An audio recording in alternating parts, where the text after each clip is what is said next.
Donc, la première affaire dont je voulais vous parler est une affaire, ce sont toutes les trois des affaires connues. La première affaire s'appelle l'affaire Laurence Maille. Elle a eu lieu en France, du côté d'Arras, donc c'est pas très loin de chez nous, en tout cas. Et cette affaire est aussi appelée... Ah ça, on en a déjà parlé de l'affaire du trou. On en a déjà parlé.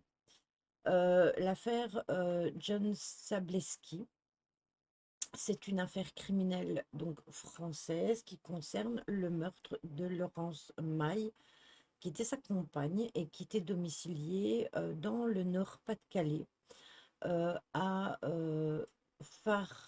Farbus, un truc comme ça.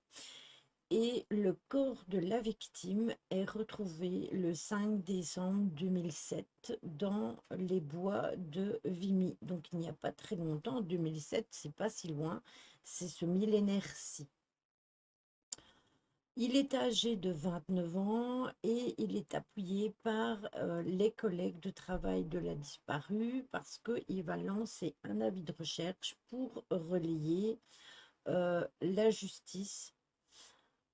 Oui, 2007. Les gendarmes vont ratisser toute la région jusqu'au 5 décembre 2007, où il va céder à la pression des enquêteurs. John Sableski a multiplié les versions le jour de la naissance de mon petit-fils, l'année 2007. Ah, mais t'es la maman de Nancy, alors. Euh, du coup, il va, ce qui va se passer, c'est qu'il va multiplier les versions et il dit avoir découvert Laurence morte étranglée au pied du lit un jour en rentrant à la maison. Il va craindre d'être soupçonné. Ah ben voilà, comment tu m'as reconnu, dit. C'est mon nez. C'est ma sorcière bien-aimée, tu sais, mon nez. Et comme il va craindre d'être soupçonné, eh bien, il va avouer le crime, mais il se défend en misant sur la thèse de l'accident suite à une dispute. Non, rien à voir avec moi.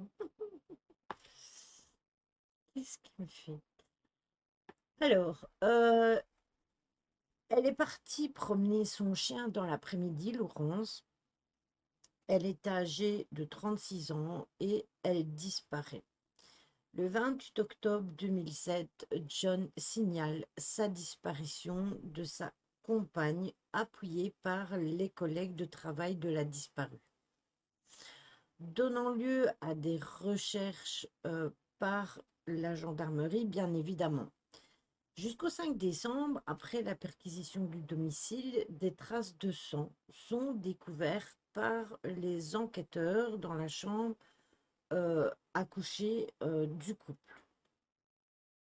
Et John est placé donc en garde à vue et avoue avoir dissimulé le corps de Laurence dans un bois. Malgré tout, il nie avoir tué sa compagne, il explique l'avoir enterrée après son suicide et il dit lui avoir recouvert la tête d'un sac plastique. euh,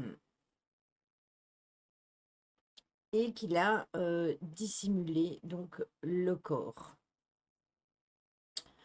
Euh, il dit aussi ne pas avoir supporté de lui jeter de la terre sur le visage et que c'est pour ça aussi qu'il a camouflé son visage.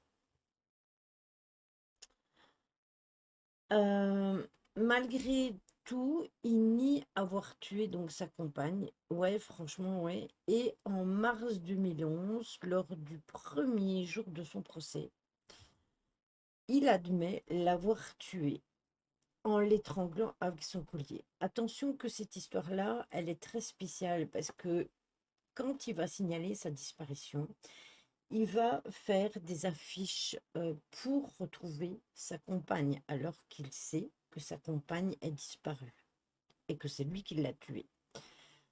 Puis, il va aussi aller prendre le chien et aller l'abandonner pour faire croire que elle a été enlevée, tuée par une tierce personne. Et c'est parce que la personne qui va retrouver le chien va le ramener, coucou, Méphisto. Et en fait, ce qui se passe, c'est que le chien, ce jour-là, il faisait un temps tout pourri, hein. Vous le savez, au mois de novembre, c'est pas le grand soleil. Et en fait, ce qui a semblé bizarre, c'est que si le chien, il s'était enfoui, il aurait dû être sale. Et là, ce n'était pas le cas.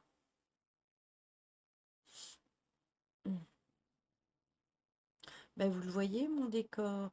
Après, mon décor, je ne le monte pas plus parce que mes néons sont éteints, donc c'est pour ça que vous ne le voyez pas nécessairement. Miaou, bienvenue à toi. Beaucoup font ça, ils font même des recherches avec la police et tout à l'heure, ils savent qu'elle est morte et enterrée. Ben, c'est ce qu'il a fait. Donc le jour de son procès, il va admettre l'avoir tué en l'étranglant avec son collier, mais il se défend en misant sur la thèse de l'accident suite à une dispute. Il est finalement condamné à 30 ans de réclusion criminelle, assortie d'une période de sûreté de 20 ans. Sa peine est confirmée le 8 février 2012, donc vous vous rendez compte, de 2007 à 2012, par la Cour d'appel de Douai, et qui ajoute à sa peine un suivi socio-judiciaire pendant 10 ans après sa sortie de prison et le paiement de 40 000 euros de dommages et intérêts aux parents de Laurence.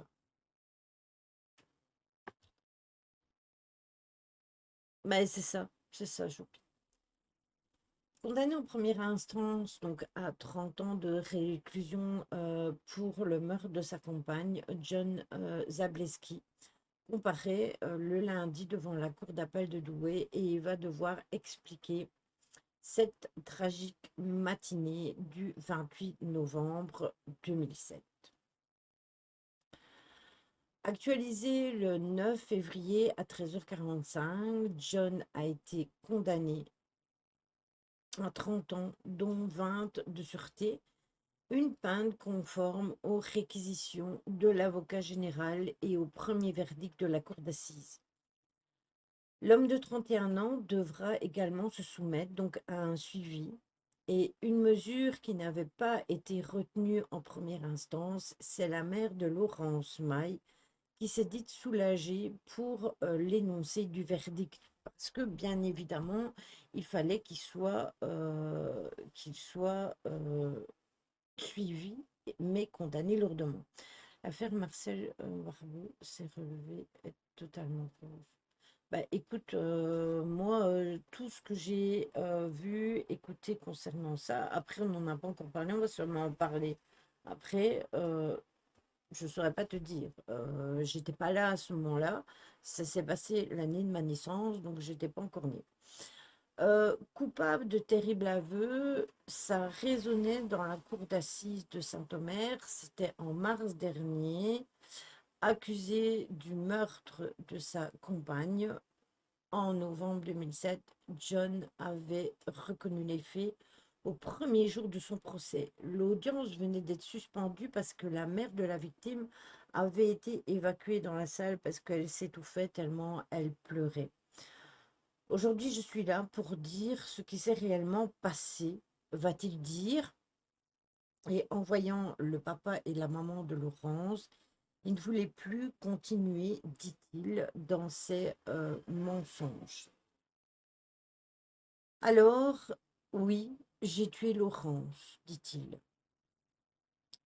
Mais il ne fait que mentir, parce que de retour au tribunal, le procès en appel de John s'est ouvert et la Voix du Nord, à l'époque, va rapporter les faits. Et dans la douleur des proches de Laurence, il espère qu'ils vont enfin connaître la vérité, parce que Il va du coq à l'âne, il raconte une chose et puis une autre. Donc, du coup, la famille, elle est désemparée.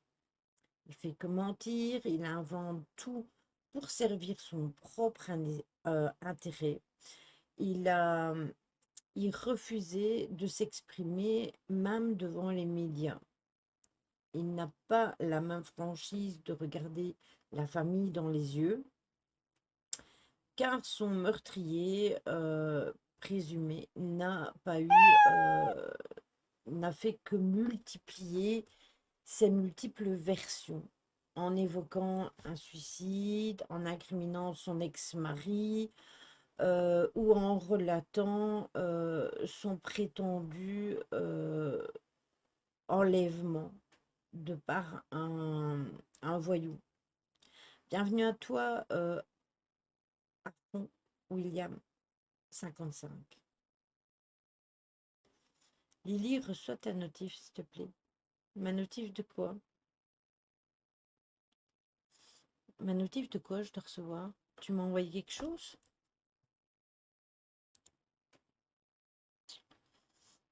Est-ce que tu m'as envoyé quelque chose?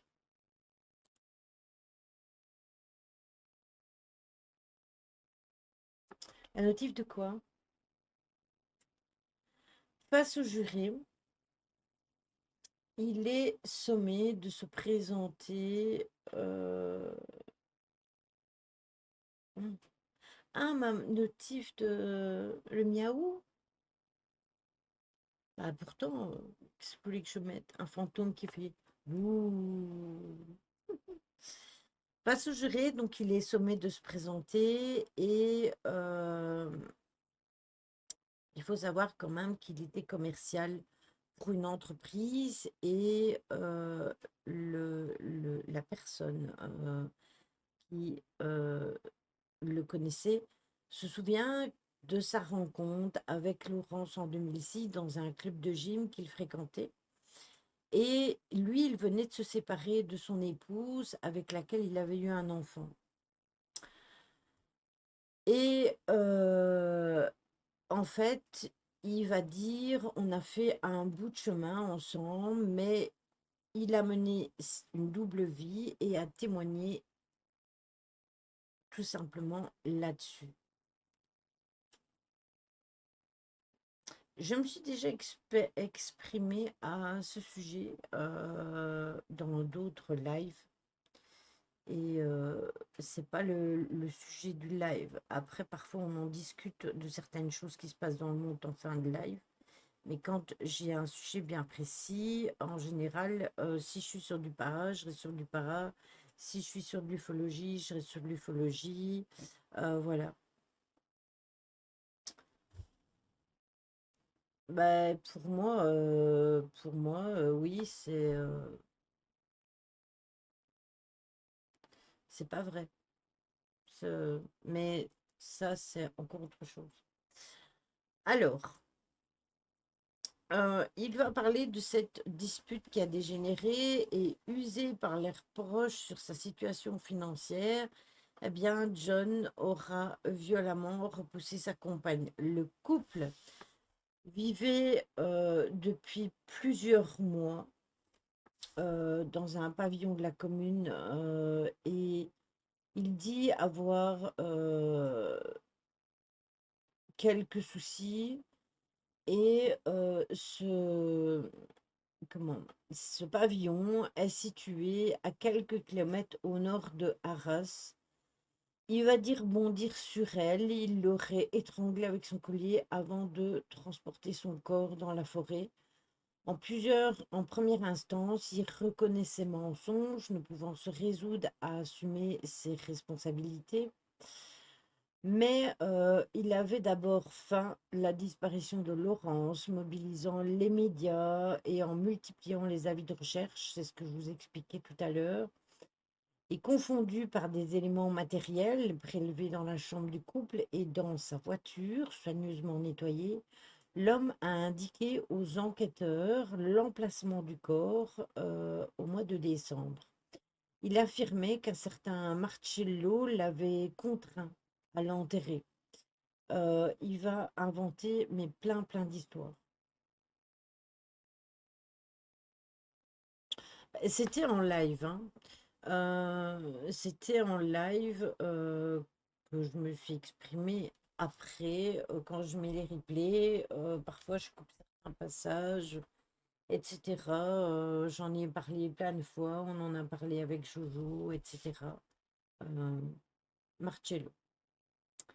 L'autopsie a révélé de fortes doses de zolpidem dans le corps de la victime et John s'est fait prescrire ce puissant sédatif quelques jours avant le meurtre de sa concubine. Il faut savoir que la famille a témoigné, elle ne prenait aucune drogue. Elle, elle ne prenait pas de médicaments, elle ne fumait pas, rien du tout, elle n'avait pas de raison, elle était bien dans sa tête, etc. Donc, l'hypothèse comme quoi elle prenait du zolpidem journalièrement est invalide. Il va cependant assurer aux policiers qu'elle en prenait depuis plusieurs semaines et la dépouille enterrée dans le bois. Euh, Comme ça, ben, même si elle avait pris du zolpidem, on pense que, les enquêteurs pensent que elle avait été droguée à son insu par les cachets et que ça l'a rendue plus faible et que quand il a voulu la tuer, eh bien c'était beaucoup plus facile parce que elle ne s'est pas défendue. Alors, la seule personne qui... ouais, exactement, comme tu dis. Le boulet, comme tu dis, Nancy. Euh, Déjà, la seule personne qui est autorisée à me dire ma chérie, c'est mon cher et tendre. Donc ça, c'est une chose. Après, je ne te permets pas, c'est déjà un manque de respect. Je ne sais pas si je suis mariée, si je suis en couple ou quoi que ce soit. Donc déjà, tu m'appelles Lily, comme tout le monde, mais tu ne m'appelles pas ma chérie. Ça, c'est déjà une chose. Et deuxièmement, si tu veux mon avis et si tu veux poser des questions, tu attends la fin du live, euh, tout simplement. Merci Ryan. Voilà, terminé. C'est bizarre, très bizarre. En plus, t'as vu Nancy, j'ai cru au début que comme il est arrivé, je pensais que c'était ta maman. Euh, et en fait, il m'a laissé croire.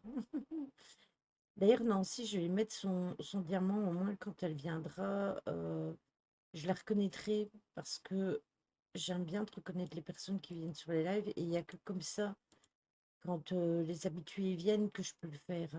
Attendez, hein, on va revenir sur le truc. Hmm.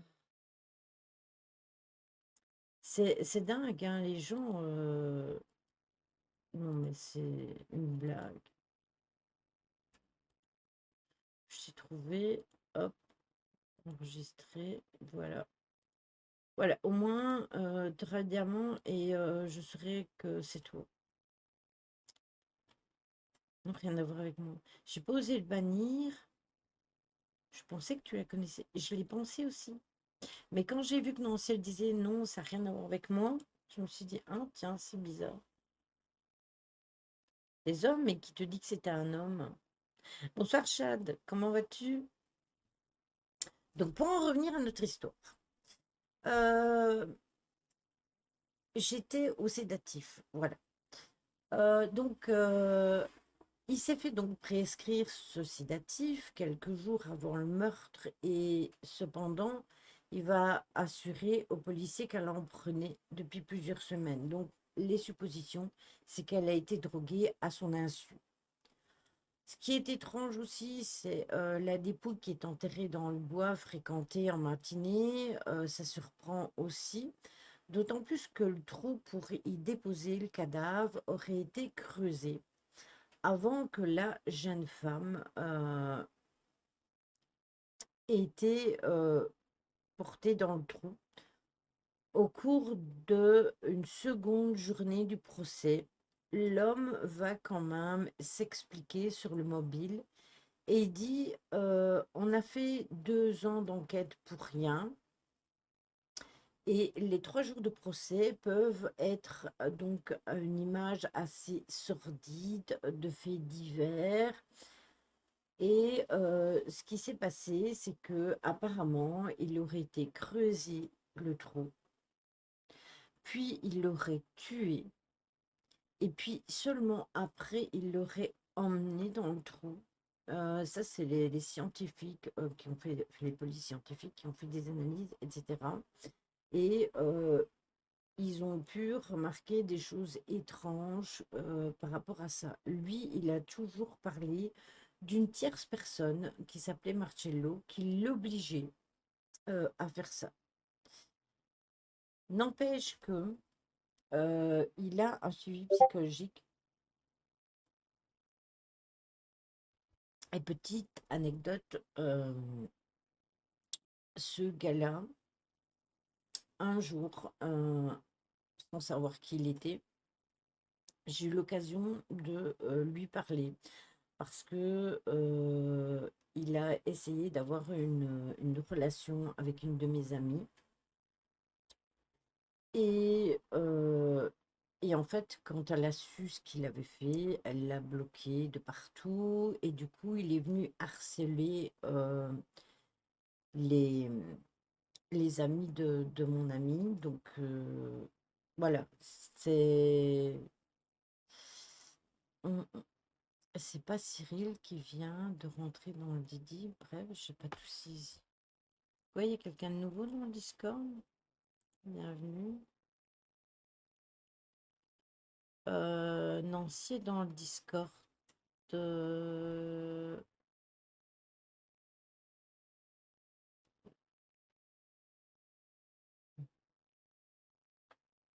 Non, c'est Nancy qui est dans le Discord. C'est Stella qui s'est trompée. Hmm. C'est Nancy qui est rentrée dans le Discord, je la vois. Nancy, Nancy, Nancy. Pourquoi vous avez dit Cyril? Je vois pas de Cyril, moi, dans le Discord.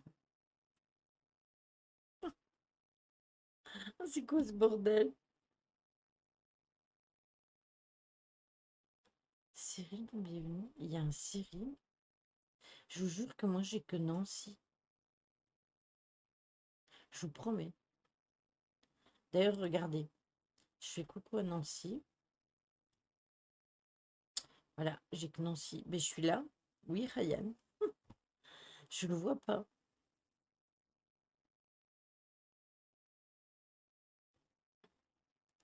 Hein. Mais non, c'est marqué au-dessus. Nancy. Voilà, il a changé son pseudo. Nancy. Cyril. Discord, j'ai pas trouvé ton lien, il est mort. C'est pas toi alors. Ok, il a changé son nom. Enfoiré. Ok. Attendez.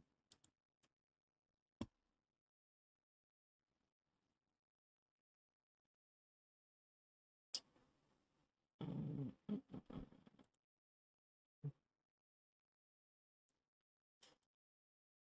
Euh, hum,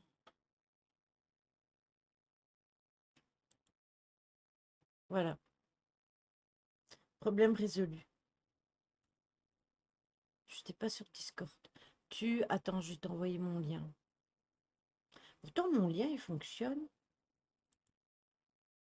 Parce que moi, quand je vais dessus, je tombe dessus. Attends, je vais te le mettre. C'est pas une femme de 78 ans comme ça. Ah non, ouais, mais vous inquiétez pas, voilà, c'est fait.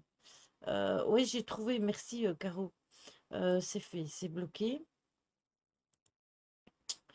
On devra peut-être... Il faudrait que je demande à Angel de faire une sécurité sur le Discord. Euh, inviter des gens.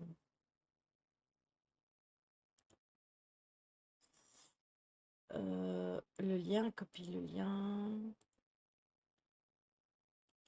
Tiens, non, si je l'ai mis là. Voilà. Là, il est bon. Non, j'ai une notif de Nancy dans les scores. Oui, parce qu'il a changé son nom.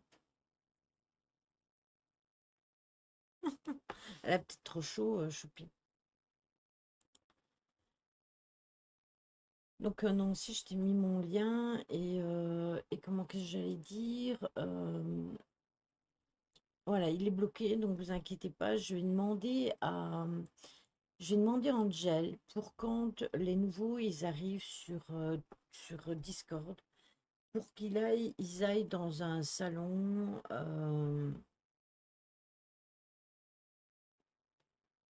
Ouais, au début c'était Cyril et en fait il a changé son pseudo il avait changé son pseudo sur Discord, donc moi je voyais Nancy. C'est ça, un salon de mise en quarantaine, c'est ça. Et avant qu'on ait pu l'accepter, eh bien hop, qu'on ait accepté les gens dans tout le Discord, eh ben, chelou un peu. Ouais, moi, mais carrément, mais le gars là, il a un souci, je pense. Je sais pas d'où il vient, mais bon. Et comment vous dire que les gens chelous,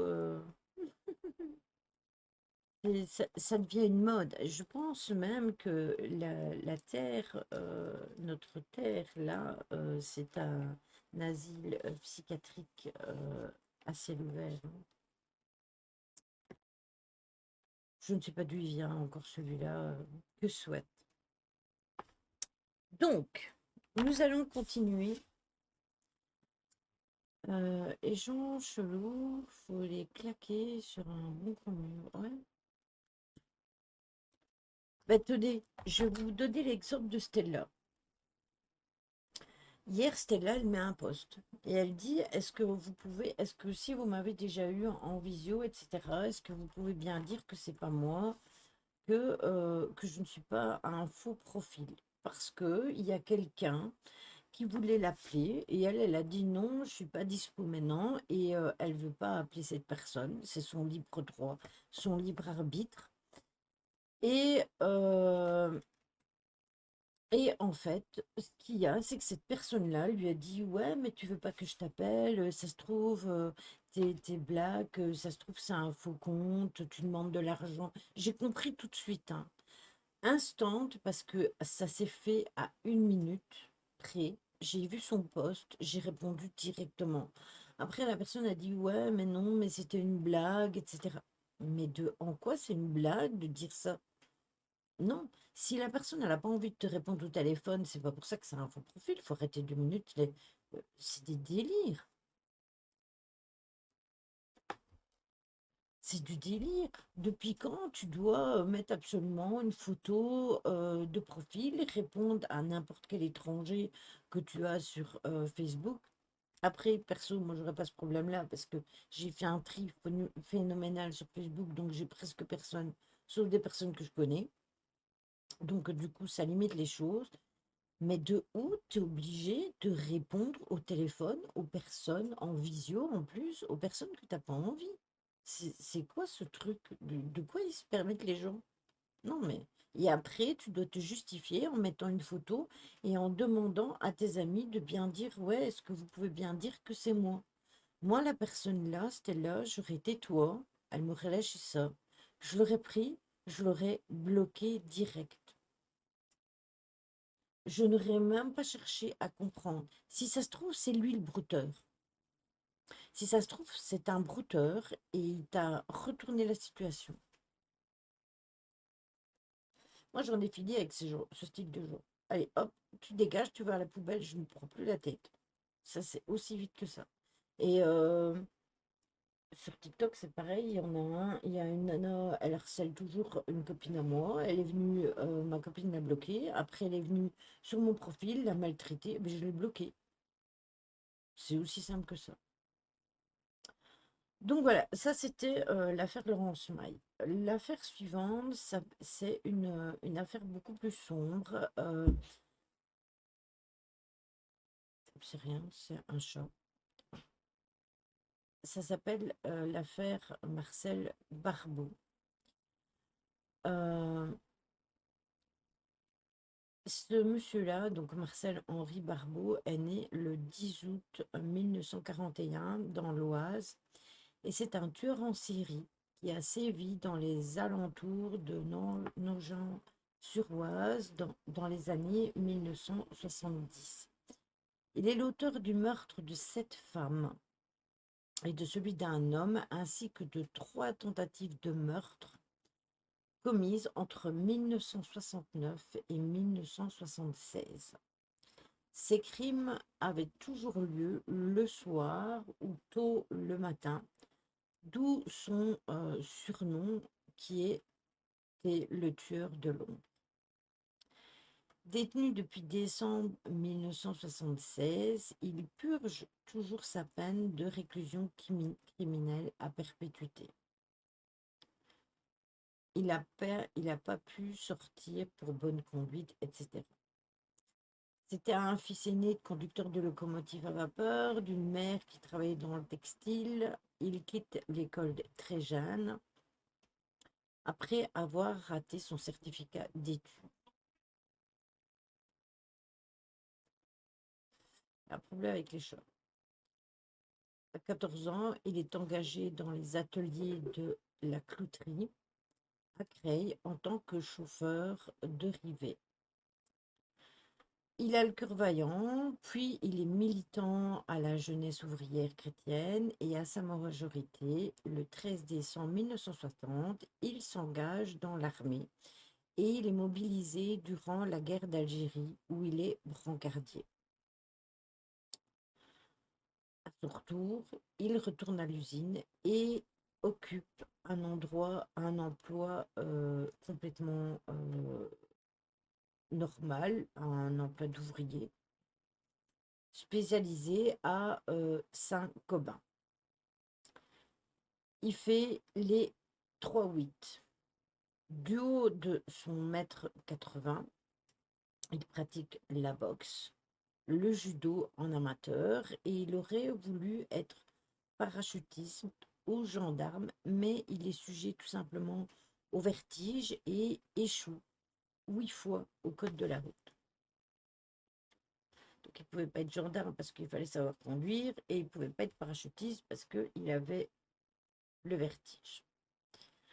En 1964, il se marie avec une dame qui s'appelait Josiane et il a 2 fils, Patrice et Laurent. Il perd sa mère en 1968 et puis ses 2 frères respectivement en 1971 et en 1974. À cette période, il va commencer à se lancer dans des cambriolages. Il agit seul, en cyclomoteur, sur son trajet de retour du travail. Il vole notamment des armes, des choses comme ça.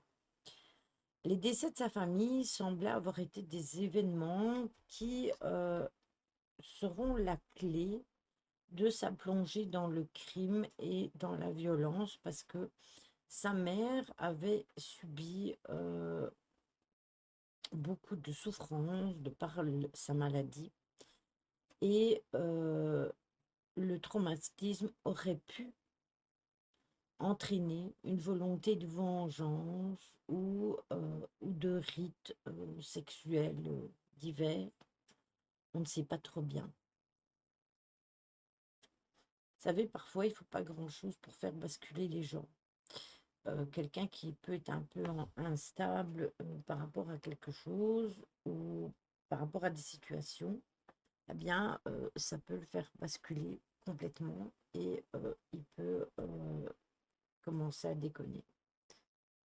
Il attaque ses victimes le long de la voie ferrée, les frappe avec une pelle et leur donne un coup de poignard dans le cœur, puis il leur tire une balle de carabine 22 longue à la nuit tombante, plus ou moins entre 19 et 21 heures. Toutes ces victimes sont des femmes brunes et selon la rumeur, il les tue après les avoir longtemps épiées.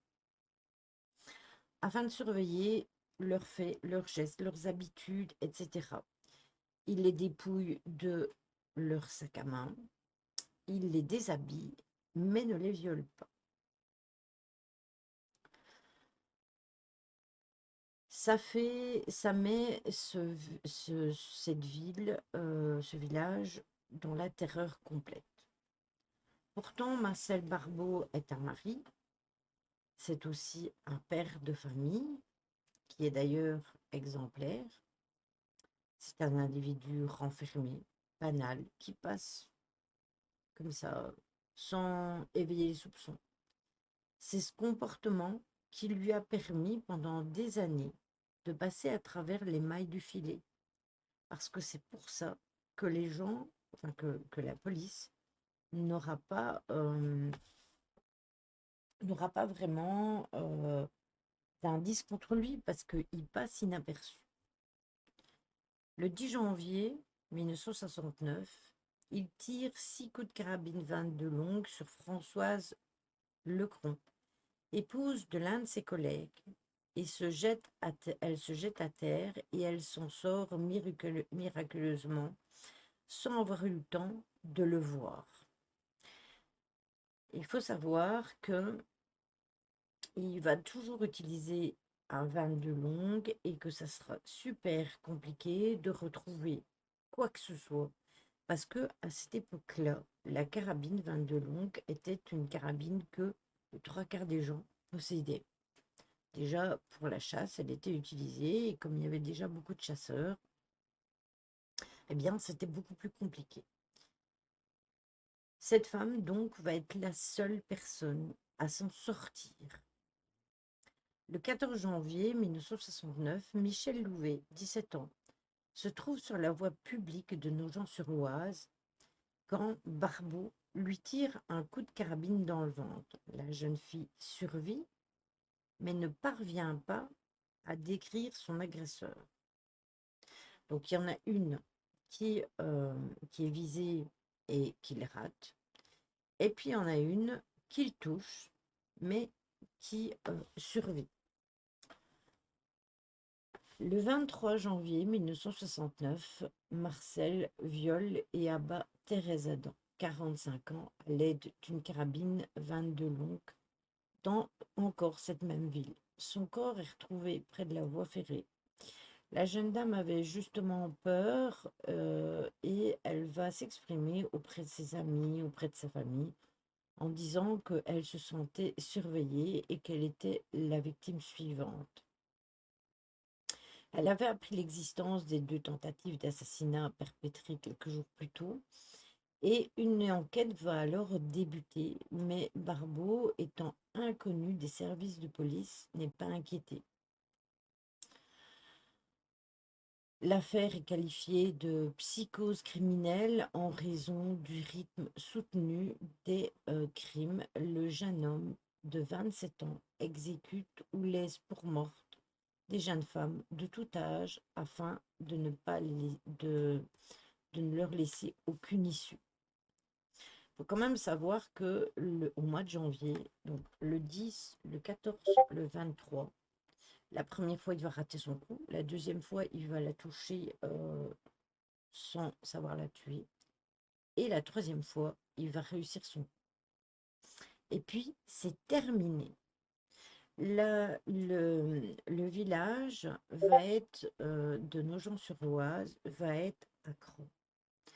Et de là, les femmes vont être terrifiées. Elles vont avoir extrêmement peur, mais le temps va couler et les affaires vont se tasser et les gens vont oublier. Ils vont reprendre leur vie comme si de rien n'était.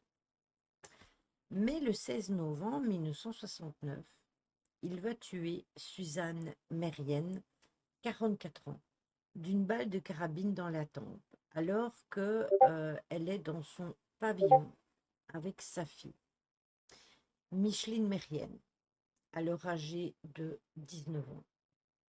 Micheline parvient à s'échapper pour prévenir les voisins. Et quand elle revient, sa mère, bien évidemment, a été tuée et gît dans une mare de sang. Elle appelle les secours et Suzanne meurt à l'hôpital. La fille de la victime l'a vue et là, elle va établir un portrait robot, euh, mais l'enquête va encore piétiner. Dans sa fuite, le tueur a oublié un sac de toile de type sac ouvrier contenant un porte-monnaie avec des balles de long rifle et des bricoles qui ne permettent pas d'identifier qui que ce soit. Hormis le sac qui aurait pu être repéré dans une usine, mais il y a plus de 4000 usines autour et c'est impossible pour la police ou la gendarmerie de pouvoir trouver à qui appartenait ce sac.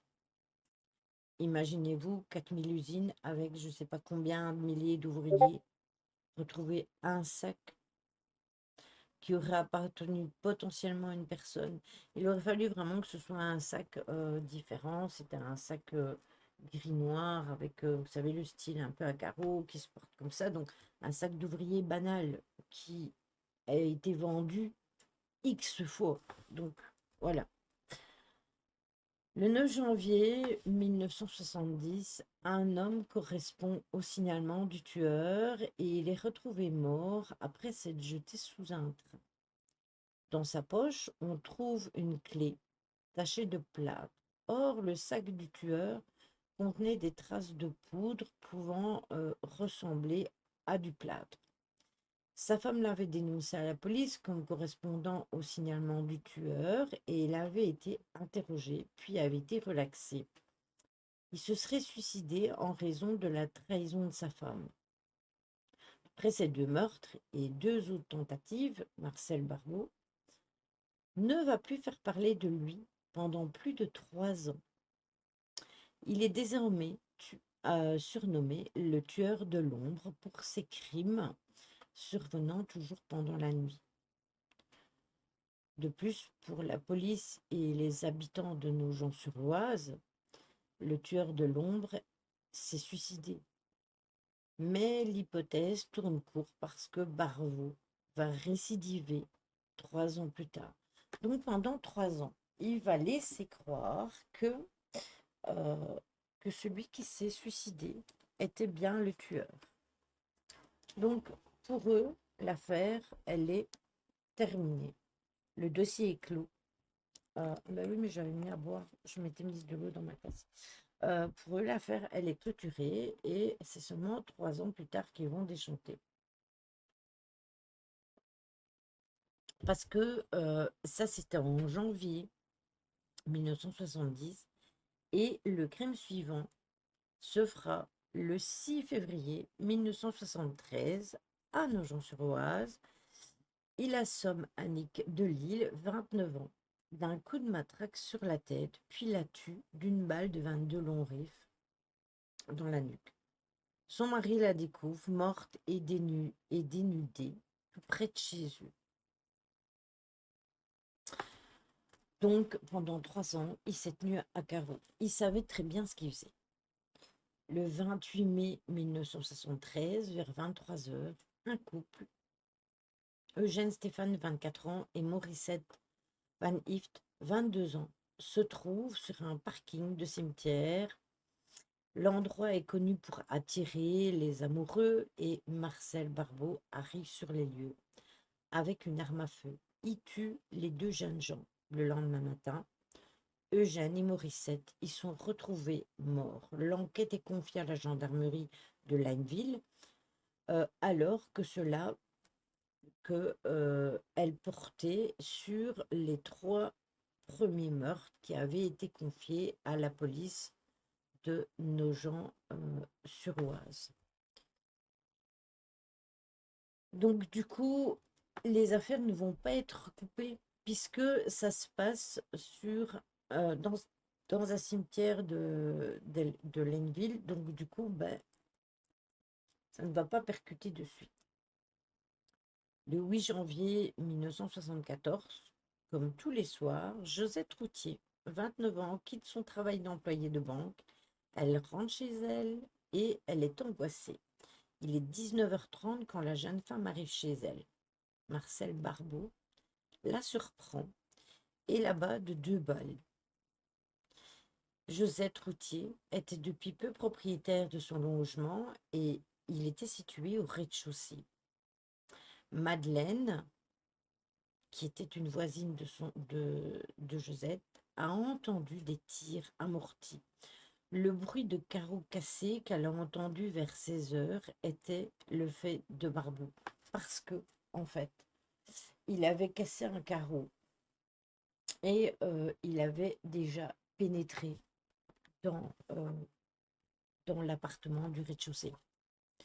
Il avait déjà tout repéré avant, il épiait tout ce qui se passait et avant de se décider à faire une victime, il avait bien observé la façon dont la victime faisait, à quelle heure elle partait, à quelle heure elle revenait, ce qu'elle faisait, par où elle rentrait, s'il faisait sombre, s'il faisait jour, etc. Et il notait tout. Et ouais,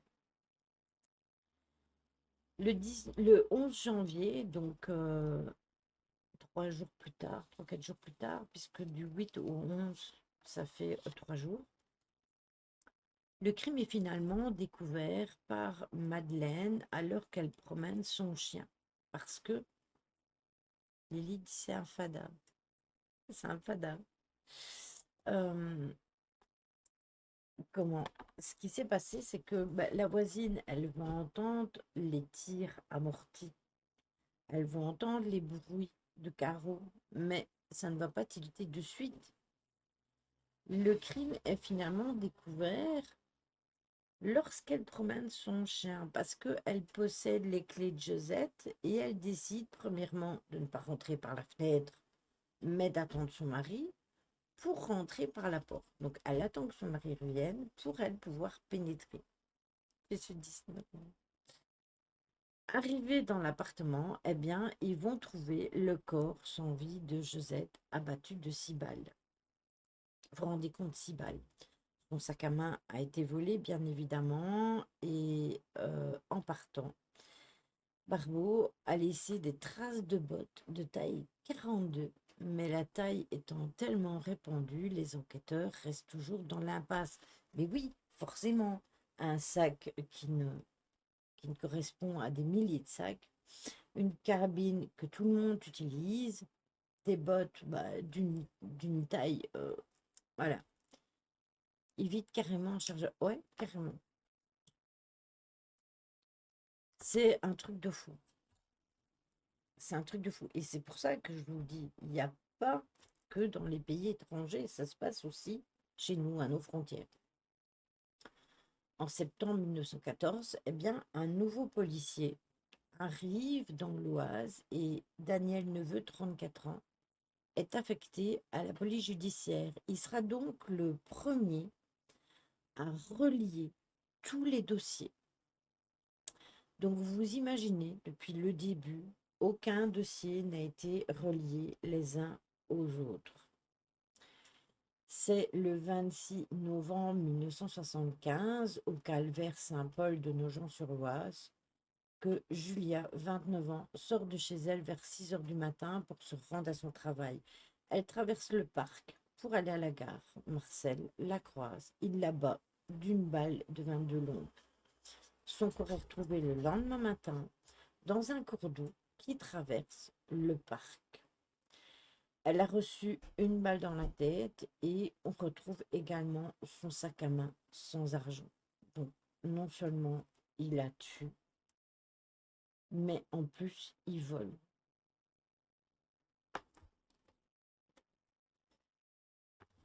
Le 6 janvier 1976, donc 1976, près de la gare de Villers-Saint-Paul, il abat Françoise, 20 ans, d'1 balle de 22 long rifle encore et la largue et la et lui met plein de coups de couteau. La jeune femme est ensuite retrouvée déshabillée. C'est une histoire de fou. Comment un quelqu'un a pu commettre autant de meurtres sans que personne n'ait fait le lien entre tous ces meurtres. Toujours les mêmes balles, toujours quasiment le même système, toujours dans les mêmes heures. On ne comprend pas. Finalement, au terme de 8 ans de traque, il est enfin interpellé alors qu'il rentrait du travail par 4 inspecteurs de police judiciaire de Lille grâce à un coup de téléphone anonyme. Âgé de 35 ans, il mesure 1,80 m. Il est marié à une dame blonde, il a 2 enfants, pas de permis de conduire, il a fait l'Algérie, il a pratiqué la boxe, il a travaillé chez Rivière. Le commissaire Christian Jacob n'est jamais parvenu à identifier le fameux corbeau qui a donné ce signalement. Et l'inspecteur Daniel Neveu pense encore que Barbeau s'est en fait lui-même dénoncé.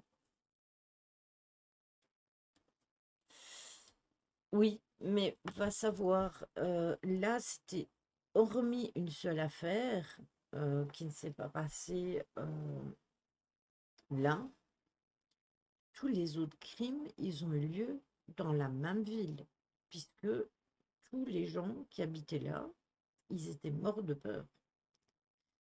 Donc, eux, ils savaient ce qui était en train de se passer, mais apparemment, la police ne percutait pas. Il a fallu cet appel téléphonique anonyme pour tomber dessus.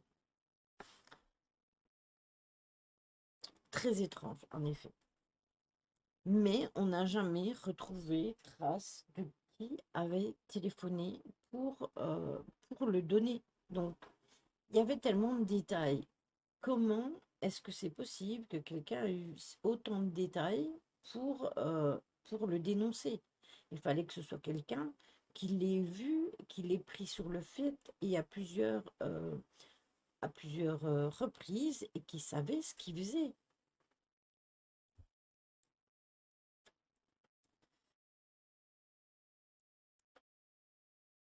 C'est ça, c'est ça, Raya.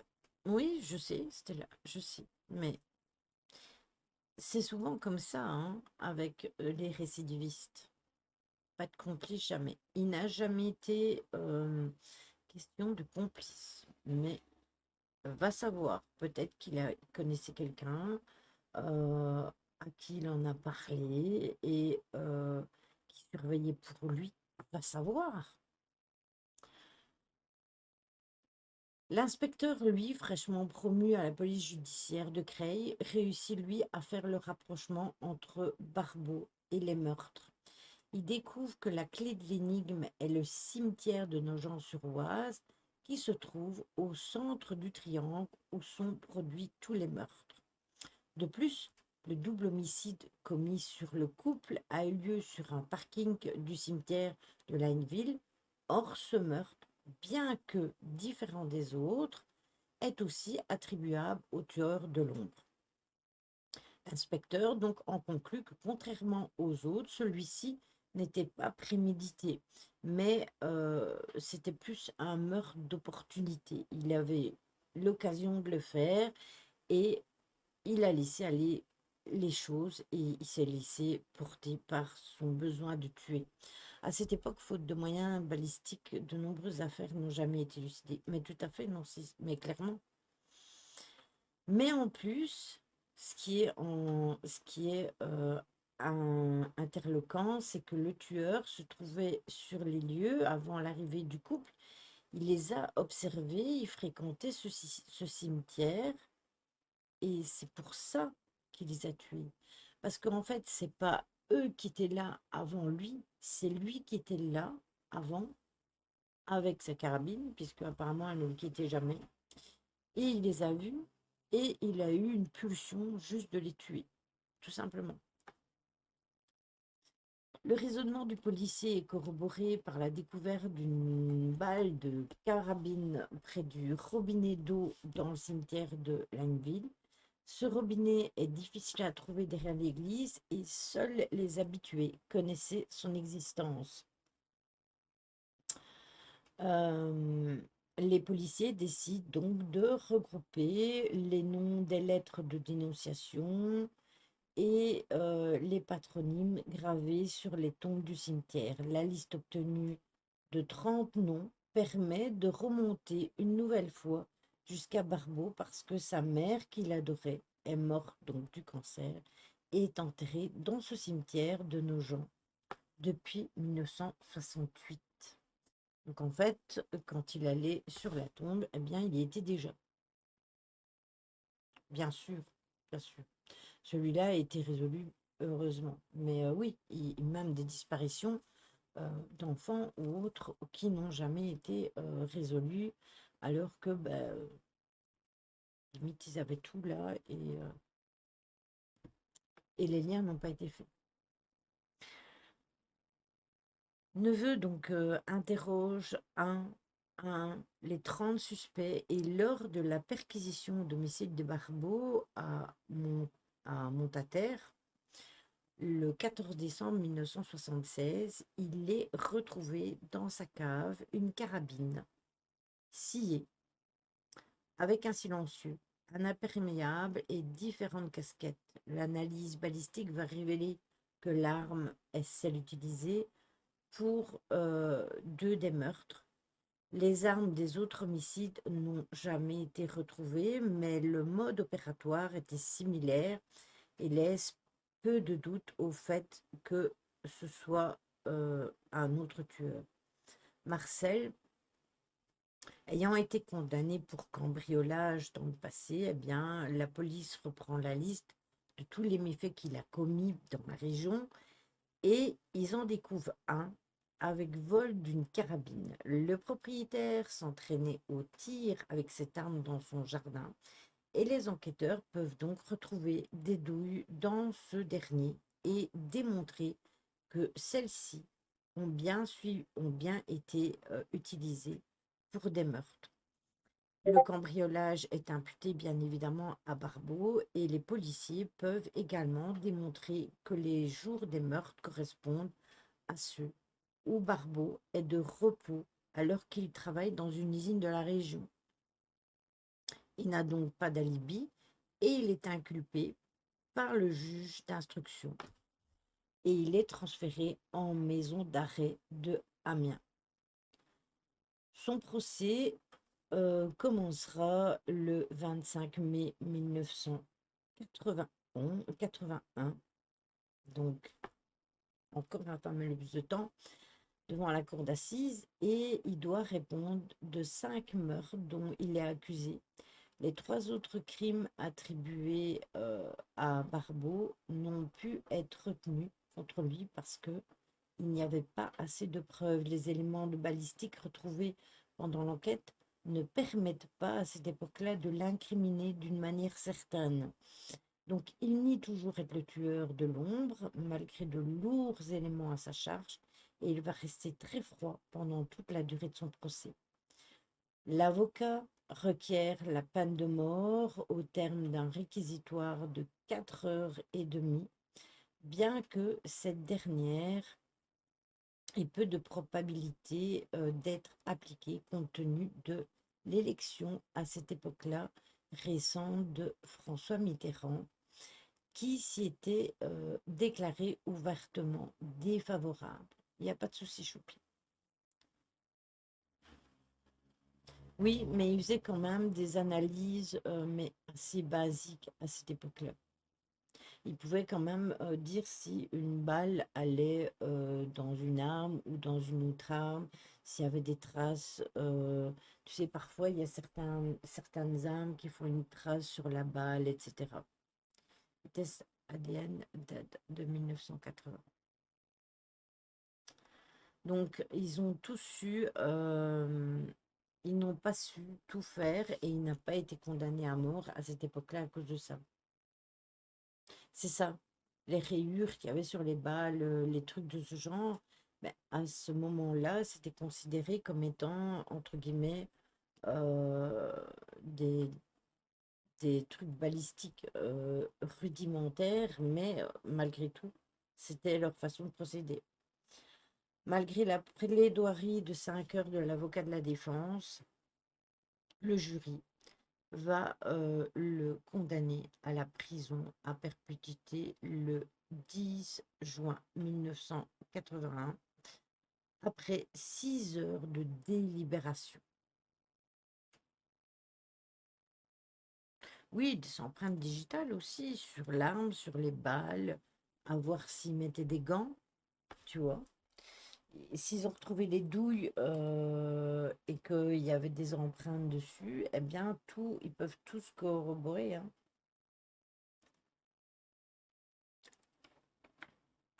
6 heures, c'est énorme. Je ne comprends pas pourquoi il aura fallu 6 heures pour le déclarer coupable, hein.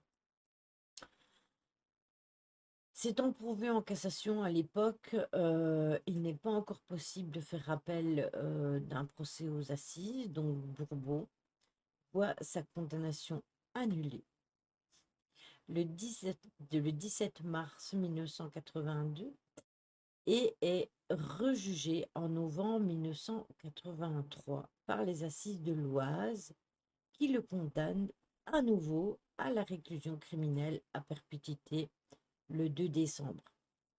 Donc il va essayer, mais il n'y arrivera pas.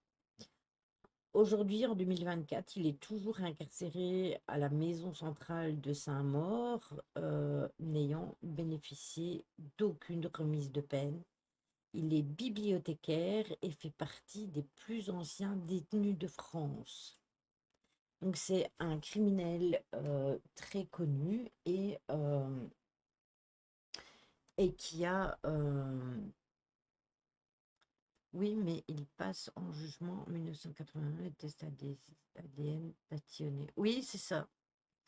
C'est pour ça qu'il a essayé de refaire, de trouver un moyen pour lui sortir et pour lui repasser en cours de justice. Sauf que, ben, comme tout était contre lui, il n'y a pas eu moyen pour lui d'être relaxé. Après, j'ai envie de dire qu'à cette époque-là, je pense que la justice, peut-être qu'elle avait moins de moyens, mais elle était peut-être beaucoup plus dure qu'au jour d'aujourd'hui. Ça, c'est mon ressenti personnel, hein. Je pense qu'au jour d'aujourd'hui, c'est un peu plus compliqué euh, pour, euh, pour les gens. Euh, Aujourd'hui, c'est voilà, tu fais une connerie, tu vas en prison 10 ans, t'en fais 5, t'as fait ta bonne conduite, tu sors, et puis voilà, ou on te met un bracelet. À ce moment-là, c'était beaucoup plus sévère. Donc il fallait peut-être plus de temps, on avait peut-être plus de mal de les attraper, mais les sanctions étaient beaucoup plus fortes que au jour d'aujourd'hui. Après, maintenant, oui, ils ont tout ce qui est test ADN, etc., etc., etc. Parfois, il y a des choses qui stagnent énormément. Et c'est, on dirait qu'au lieu d'avancer, on dirait que l'être humain, il régresse, tout simplement. Mais oui, je sais, c'est très bizarre, en fait. Très, très bizarre.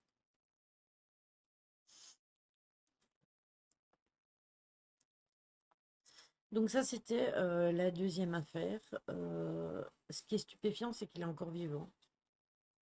Oui, elle est assez sévère aujourd'hui. On lui aurait trouvé des excuses du genre, c'est un pauvre gars de la cité qui n'a pas connu son père. Gna, gna, gna. Oui, on aurait dit, il lui faut un suivi psychologique parce qu'il a perdu sa mère 1 an avant de commencer les meurtres. Il faut pas le condamner à la prison, il faut qu'il aille en hôpital psychiatrique. Et après, ou en hôpital psychiatrique, il fait un clepsy et au bout de quelques années, il sort et il recommence. Voilà. Oui, voilà, c'est ça aussi, c'est ça. Et ses parents n'étaient pas spécialement pauvres, hein. Il a commencé vraiment à dérailler, c'est quand sa mère est décédée. Oui, voilà, Ryan, c'est ça. Voilà, en psy pour un meurtre, c'est max 2 ans. Qu'est-ce que c'est que 2 ans?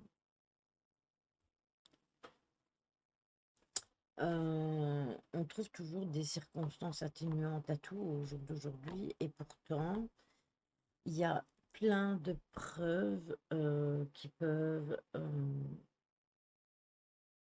permettre de mettre le doigt dessus.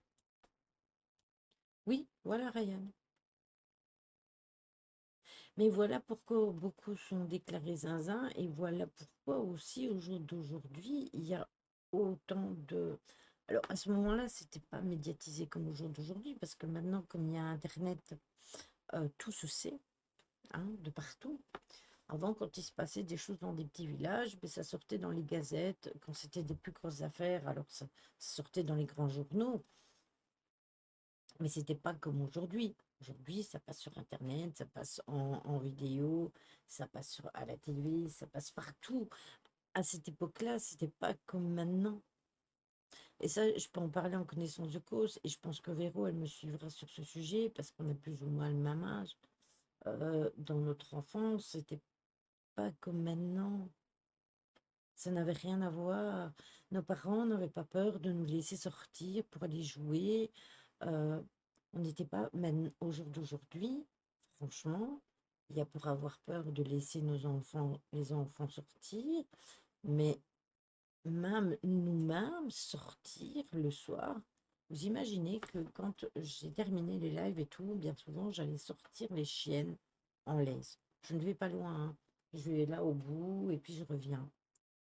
D'ailleurs, elles font toujours aboyer les chiens de Nancy. Parce que Krishka, dès qu'on arrive tout près de la maison, elle aboie parce qu'elle sait que les chiens vont lui répondre. Mais même ça, je vous avoue que je ne le fais plus pour l'instant. Déjà parce qu'on rééteint les lampes à minuit, donc si par malheur j'ai fini plus tard, ou que je descends plus tard et tout, bah, potentiellement il y a du danger. Mais aussi depuis ces 2 alertes enlèvement. S'il y a un mec qui s'est fait enlever à vélo, pourquoi pas une nana avec ses chiens? L'être humain a perdu sa pudeur. Avant, la vie privée était cachée de peur du jugement d'autrui. Exactement. Oui, tu risquais rien à l'époque. Maintenant, même les adultes sont pas rassurés pour aller juste marcher dans la rue. C'est ça. C'est ça. Mais Krishka, elle s'en fout, c'est Malino, hein.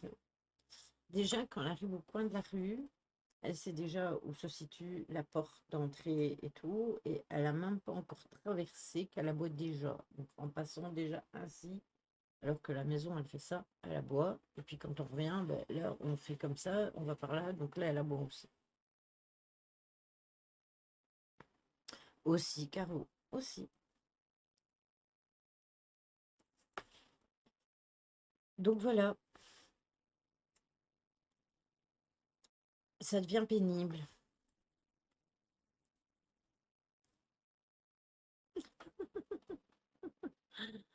Ah, Vibro, la pauvre, elle vieillit. Elle vieillit, elle voit plus des masses. C'est surtout Krishka. Après, je vous avoue que je pense que si quelqu'un venait à m'agresser, je pense qu'elle mordrait.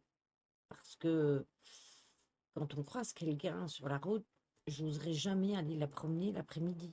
Tous les gens qu'elle croise, elle les aboie. Ben, c'est ça, elle est née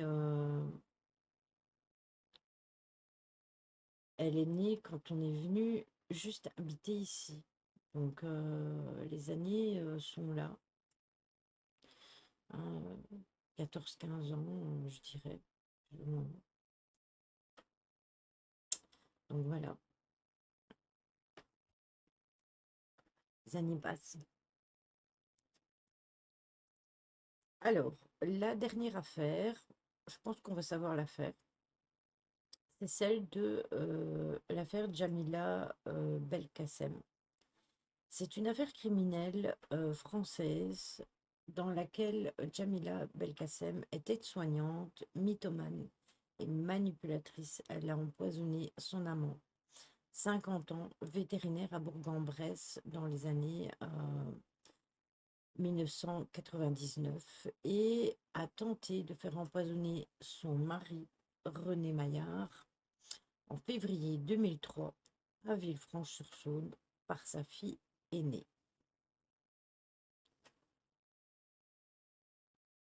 Oui, c'était une chose, ça, on en a beaucoup parlé.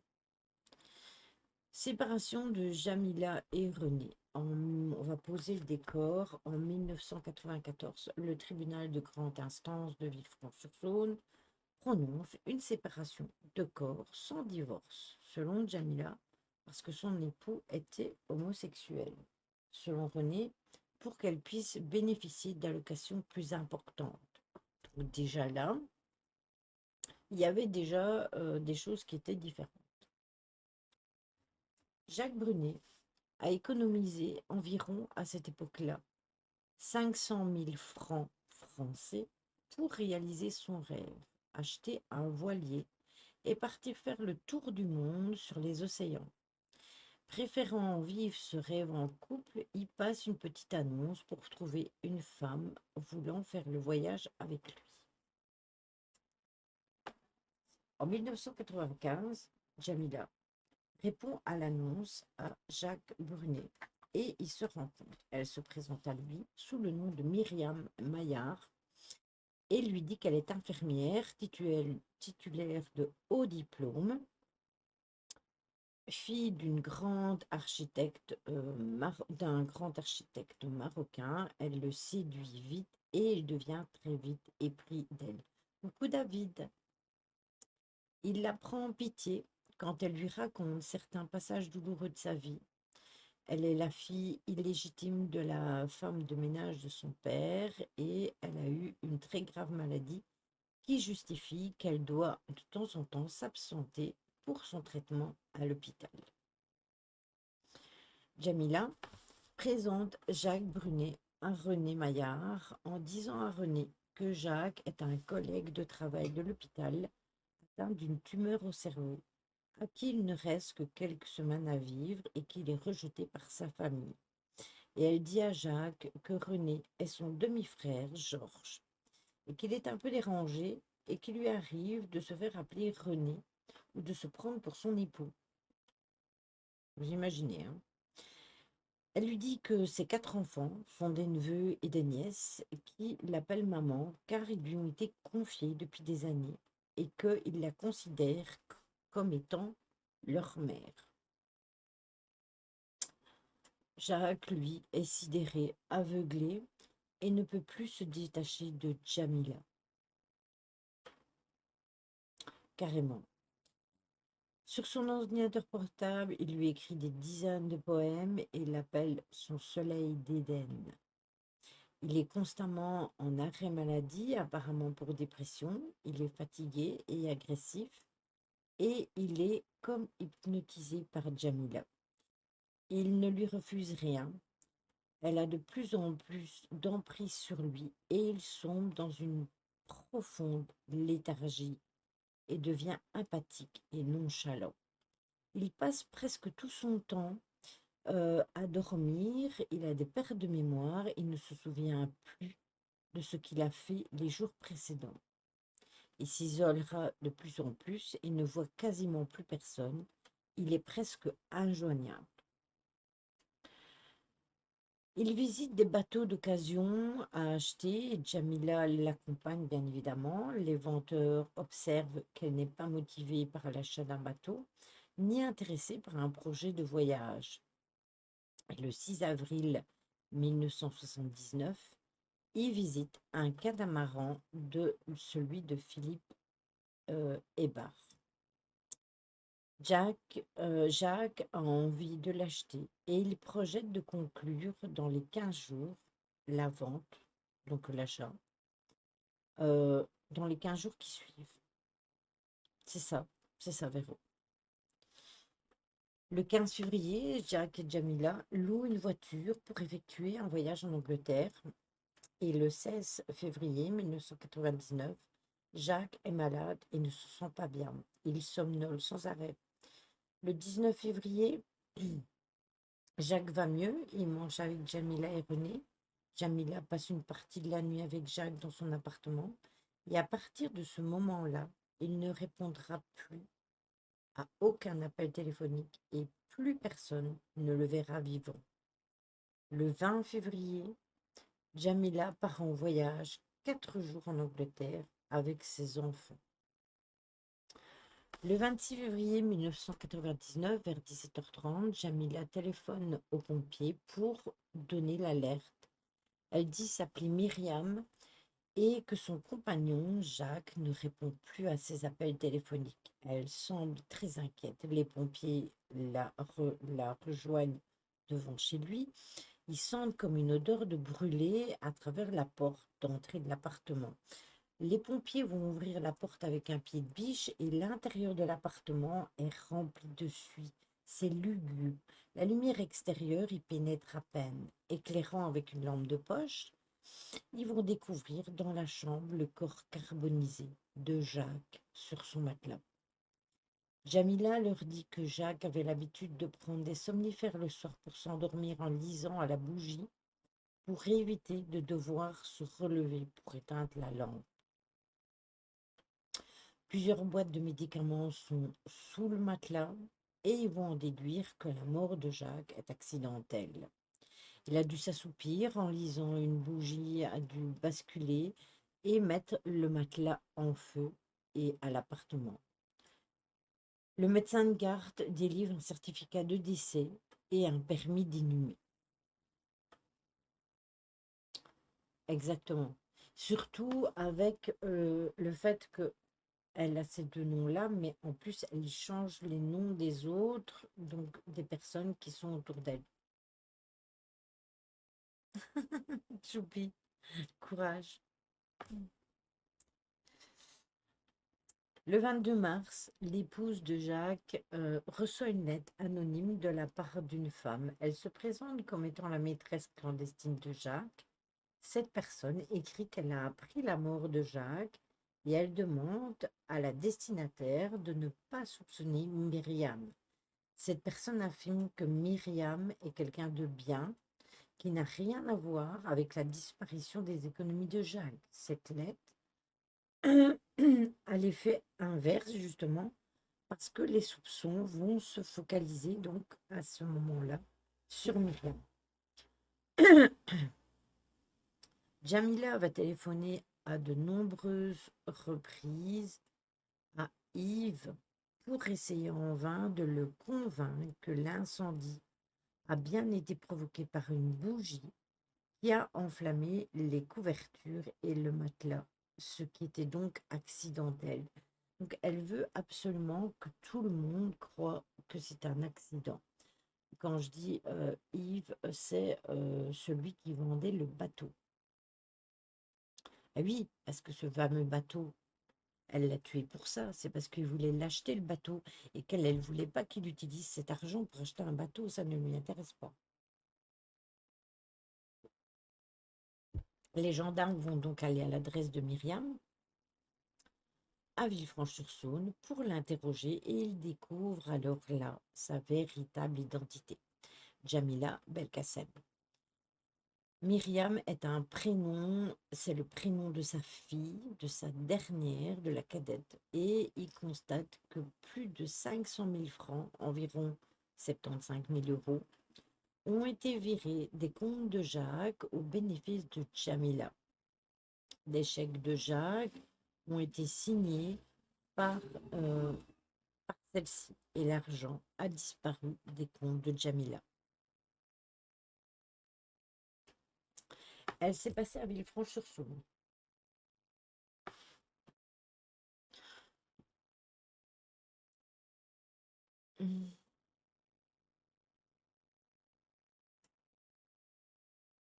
J'ai humidifié une sortie de bain et je l'ai mis sur moi. Ah ouais, moi je faisais ça aussi. J'en mets même une, je mouille mes cheveux et quand mes cheveux sont bien mouillés, je les frictionne un tout petit peu et ça descend un petit peu. je les frictionne un tout petit peu et je laisse mes cheveux attachés et j'ai du coup tout le temps les cheveux humides et ça rafraîchit parce qu'il faut que vous sachiez que quand vous avez très très chaud, la tête, c'est l'endroit qu'il faut rafraîchir le premier. C'est ça qui va descendre la température de votre corps. Un petit peu aujourd'hui, on verra demain, on verra. Là, c'est descendu un peu. Je vois que dehors, il fait 19 degrés. Je le vois sur mon PC, mais c'est ça le problème. C'est ça. Moi, c'est ma cheville, j'ai horriblement mal. Et le docteur m'a dit, demain, on perd 5 degrés. Bah écoute, en espérant, parce que moi, je n'en peux plus. Dans la cave de Jamila et de René, les gendarmes vont trouver un ordinateur portable, celui de Jack. Les experts informatiques à cette époque-là vont retrouver dans la mémoire de cet ordinateur des documents effacés, des fausses ordonnances pour des médicaments qui ont servi à empoisonner Jacques, au nom de Zina Riffi et de René Mayer. Dans les documents imprimés non enregistrés, les experts informatiques vont trouver des lettres envoyées à l'épouse de Jacques, imprimées le 25 février 1999. La personne qui a rédigé cette lettre savait donc que le cadavre de Jacques serait découvert le 26, parce que c'était la veille. René travaillait à l'usine et ses 4 enfants étaient en classe. Seule Jamila a pu utiliser cet ordinateur pour écrire et imprimer ses lettres.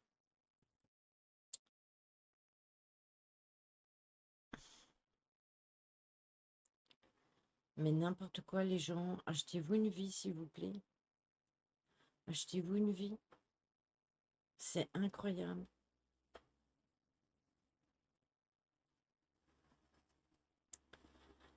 Le 7 octobre 1999, Jamila est arrêtée et placée en garde à vue à la gendarmerie de Bourg-en-Bresse. Elle nie les faits, bien évidemment, et jure qu'elle est innocente, qu'elle aimait Jacques et qu'ils avaient prévu de se marier. Elle affirme que les transferts d'argent avaient été faits sur l'initiative de Jacques pour éviter qu'il doive verser une partie de cet argent à son ex-épouse, dont il était prévu de divorcer parce que ils étaient ensemble, mais ils allaient, enfin ils étaient ensemble, ils étaient séparés et ils devaient divorcer.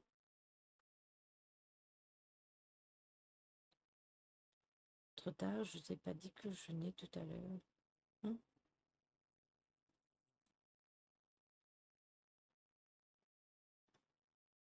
Mais c'est vrai, en fait, ils arrivent là en bande troll, ils lâchent leurs conneries. Donc, pour faire ça, qu'ils s'achètent une vie et qu'ils fassent quelque chose. Moi, je me casse la tête à faire des recherches pour faire des sujets. euh, et c'est pas pour que des gens complètement débiles qui n'ont rien à faire et qui s'ennuient viennent me casser les pruneaux sur le live. C'est incroyable ça. René, lui, est dans le coma à l'hôpital. Il sort du coma 2 jours après. Il dit aux enquêteurs qu'il n'a jamais voulu se suicider et qu'il n'a pas écrit de lettre. Ce n'est pas sa signature en bas de la lettre et elle a été imitée. Il va porter plainte contre X.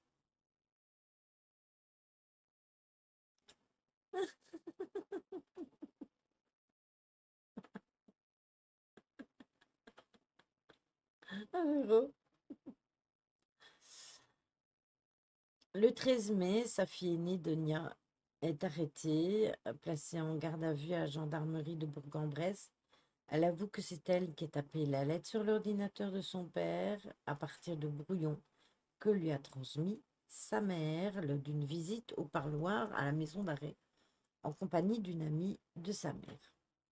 Jamila a aidé financièrement ses parents, qui étaient d'origine modeste. Cette dernière est en conflit avec sa mère et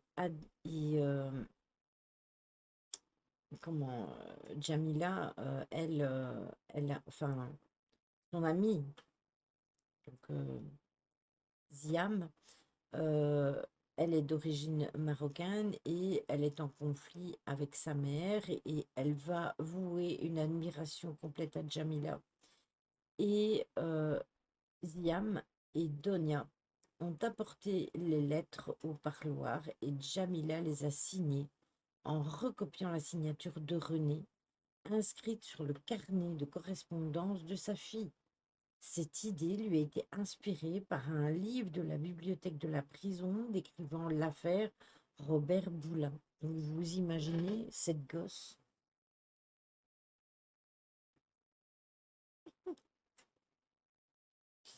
Ouais, c'est ça. Bah, ils ont peut-être demandé si jamais le Nord parce qu'ils étaient noirs.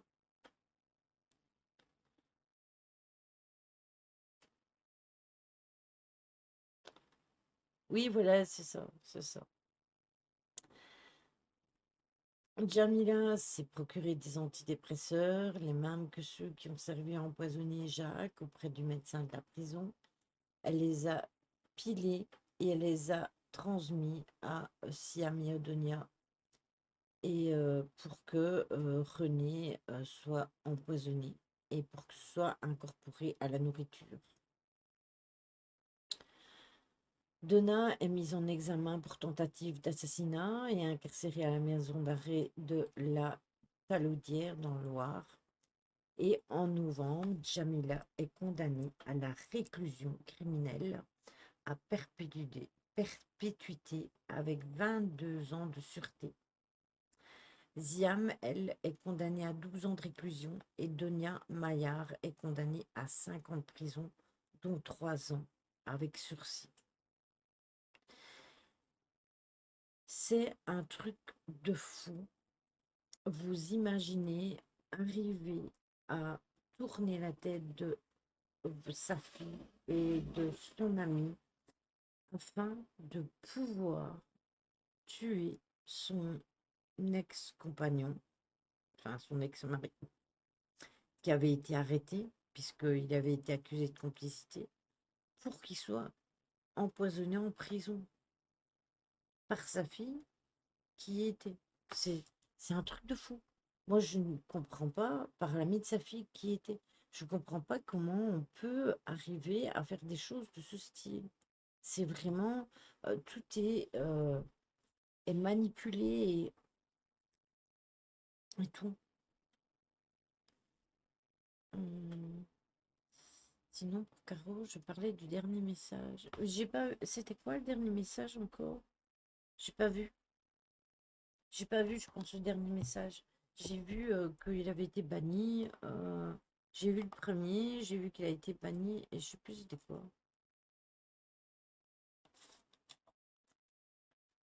Vous seriez étonné que c'est pas des gamins. Une vraie pro.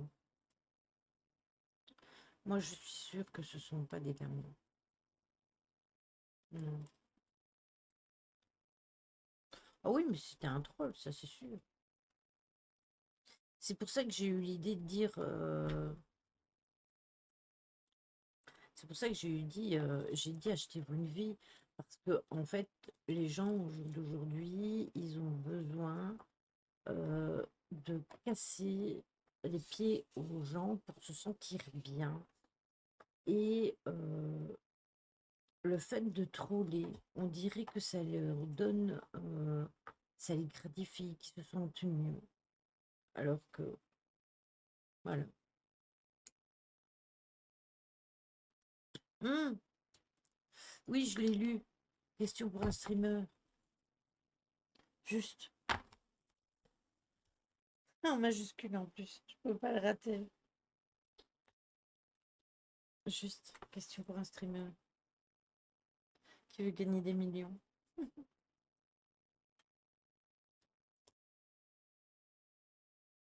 Tu as été. Ouais, comme s'ils étaient importants ou un effet de mode. Ouais, mais c'est ça. C'est partout, hein, de toute façon. Partout. Partout, partout, partout, partout. Que ce soit ici, Vous savez, il y a des streamers, des gros streamers qui font le tribunal du ban et qui vont voir toutes les personnes qui ont été bannies, quoi, et les personnes qui demandent à être débannies. Et en fait, quand j'écoute Amine en parler, ben, je me dis, mais c'est des trucs de fou. Et plus la communauté est grosse, plus les gens sont mis en avant, plus ils ont des trolls. On dirait les stagiaires à KO. Ils veulent de l'attention, possible. Aussi, c'est à l'heure. C'est ça, exactement, David. C'est pour ça que moi, je ne perds plus de temps. Et je ne pète pas de câble non plus. Je reste zen. Après, je t'avoue que en début de live, la personne qui posait tout le temps des questions, bah, c'est pour ça que je l'ai invité à me poser des questions en fin de live. Parce que je vois pas pourquoi je devais parler de mon opinion au niveau du Covid. Si là, je l'ai déjà fait 50 000 fois, j'en ai déjà parlé 50 000 fois, pourquoi je vais revenir là-dessus? Il n'y a pas de raison que je revienne là-dessus, c'était pas le sujet du live. Après, quand je termine le live et qu'on me pose des questions, bah ouais, ok, je veux bien y répondre, mais là, je ne voyais pas du tout. Et mais c'était dérangeant dans le sens que moi je dois me concentrer par rapport à ce que je vous dis et pour pas m'en mêler les pinceaux, parce que quand j'arrête de parler, vous voyez, c'est bien dans ma tête et tout, et quand j'arrête de parler, ben, je peux me disperser et je peux me perdre.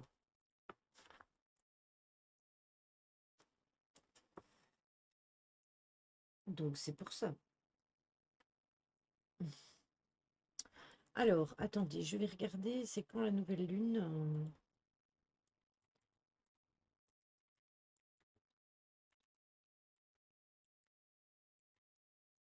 Ça doit être bientôt. Alors, ah ben, la nouvelle lune, c'est le 4 août.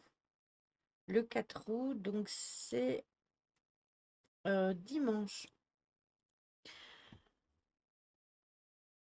Hmm, ce week-end. Ouais, c'est le 4 août, donc on fera le live dans 2 jours. On fera le live lundi sur la nouvelle lune. Je vous donnerai les énergies, mais je vous mettrai tout dimanche si vous voulez déjà dans le Discord, si vous avez envie.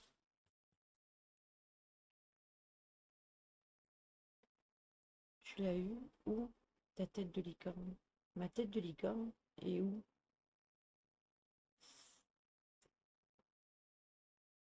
Hmm, ouverture du portail du 8 du 8. Oui, donc il faut avoir un portail le 8 sur l'étagère. Hum, Celle-là? Attends, j'en ai deux. C'est celle-là que tu me parles, David? C'est des peluches. Oui. Sur Didi Caro. Je sens que je ne vais pas en avoir encore, mais on croire mes yeux, ça doit être lourd. Non, la bleue, c'est la même. Je l'ai en bleu, je l'ai en rose. J'ai le petit dragon de carreau. Et la bleue, c'est la même, regarde. C'est exactement la même. Voilà. Et ça, c'est le petit dragon que Caro m'avait fait. Tu fais partie de la team Licornas. Oui, exactement. C'est ça. Ah, je croyais que c'était de la céramique. Non, non, c'est des peluches. J'en ai une en posture quelque part par là. Mais, euh, mais oui, sinon, je fais partie de la team Licornas. Allez, hop, les remets. euh, Sinon, j'ai une boule aussi. La licorne, elle est là-bas.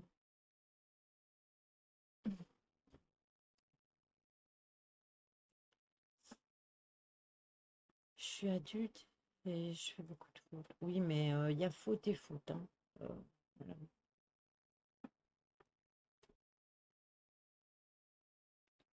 Il y a faute et faute. Après, on ne peut pas non plus juger par rapport à l'écriture, parce qu'il y a des personnes qui ne savent pas écrire et c'est pas leur faute non plus. Et puis, ça peut être dû à un handicap, ou ça peut être dû à n'importe quoi. Donc moi, quelqu'un qui vient et qui fait des fautes, ça ne me dérange pas, parce que bah, il fait des fautes, voilà, ça peut arriver. Mais si la personne est polie et qu'elle fait des fautes, bah, il n'y a pas de souci. Mais si la personne, elle fait des fautes et qu'en plus elle nous troll, je ne vais pas l'agresser dans le sens du poil non plus, hein. Arrêtez 2 minutes.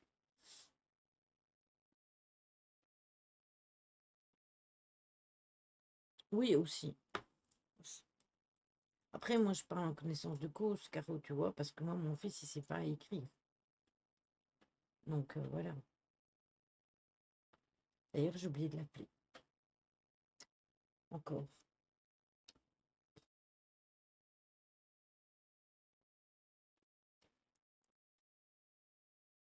Allez, Lily, gratouille-leur le bidou. À qui? Moi, j'avoue que je fais aucun effort en écriture sur les lives. Ben, on sait trop lire. Même si tu fais une faute, c'est pas grave. Pas mort d'homme. Et puis, il y a les correcteurs automatiques. Ah, au troll. Avec les réformes scolaires annoncées, ça va pas malheureusement s'arranger. Oh non. Oh non. On a eu un orage hier, il y a eu plein d'éclairs pendant 1 heure. Oh, ben nous aussi, ça fait, on en a eu mercredi et jeudi. Et aujourd'hui, il a plu, mais sans orage. Mais là, je vous avoue, ma fenêtre est ouverte. Après, je vais fermer le volet, ça oui, mais là, on est descendu à 27 avec le PC allumé. Donc, ça va, c'est respirable. Mais je vous dis, ma fenêtre est ouverte, mon volet est ouvert. Donc, les chats, ils font la gueule parce qu'ils ne peuvent pas venir. Et en plus, Hardy, il a fait une crise d'épilepsie aujourd'hui avant le live. Donc, je voulais pas le prendre avec moi. Je voulais d'abord qu'il se repose et tout avant.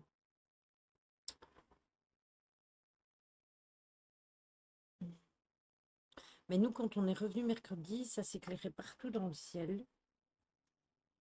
Et puis quand je suis rentrée, pas d'orage. Et puis de la nuit, ça a bien claqué. Ça a bien claqué. Mais il me semble que de la nuit, de mardi à mercredi, on a eu aussi un orage. Je sais plus, je sais bien qu'on en a eu un aussi avant.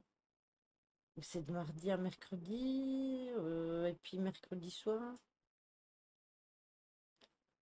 Oui, le soir où tu as filmé, mais il me semble qu'on a eu un orage avant, parce que Nancy m'avait raconté une histoire avec l'orage. Mercredi. Ah, tu as vu, un mercredi, les lampes clignotaient dans le ciel. J'ai vu, j'ai pensé à toi.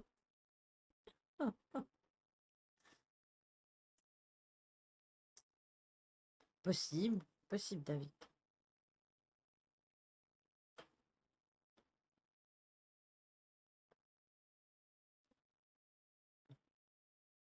Jeudi à vendredi? Non, on n'a pas eu d'orage. On n'a pas eu d'orage de hier à aujourd'hui. Eh bien, tu vois, justement, celle-là, tu parles d'orage sec, eh bien, c'est ce qu'il y a eu mercredi.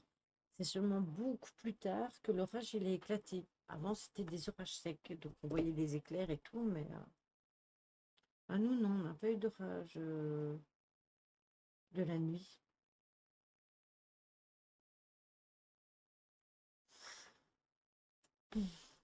Bon, allez, on va faire le raid.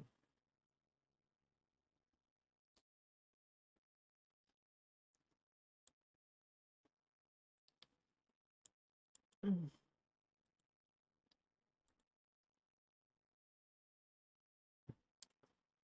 Ce soir, nous allons aller chez Papa Subway. Ça fait super longtemps qu'on n'a pas été. Euh, et il est en stream. Le chat commence à être dangereux. Donc, on se retrouve On se retrouve lundi pour le live Nouvelle Lune.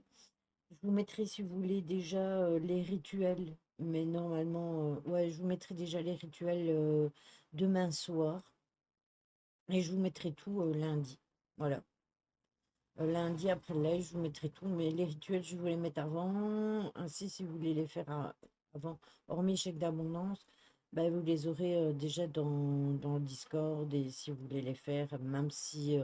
Après, vous pouvez aller voir sur les anciens articles, hein, c'est tout le temps mis. Donc lundi, on fera ça. Mercredi, bah, ce sera du gaming et oui, Choupi, dis-moi. Bon, ce sera du gaming et de la lecture. Vous savez que je n'ai toujours pas retrouvé mon livre. Je l'ai reçu, je l'ai posé quelque part. Impossible de le retrouver. Et il est dans son carton. J'espère ne pas l'avoir jeté avec les cartons. J'espère. Parce que parfois, je suis distraite. Le pendule, il faut faire une protection avant. Écoute, moi, le pendule, depuis le début que j'utilise mon pendule, j'ai toujours demandé à mes guides si je pouvais l'utiliser ou pas. C'est la seule protection que je fais. Colis perdu. Oui, sauf que mon colis, je l'ai reçu, je l'ai ouvert. Mais je sais pas où je l'ai mis. Je l'ai rangé, mais je sais pas où. Et je pense même pas l'avoir monté. Je pense qu'il est toujours en bas. Ben si, j'en ai besoin pour mercredi, David. Et vendredi, ben, on parlera paranormal où il faut, je vous tiendrai au jus dans le Discord de toute façon. Donc, je vous souhaite une bonne soirée, une bonne nuit. Je vous fais des bisous. Nancy, je passerai sûrement la semaine prochaine pour t'apporter le rush de live et t'apporter ma clé USB. Ah, on a, ça va. Et prenez soin de vous. Je vous passe sur le truc de fin de live. Tac, voilà. Et je coupe mon micro.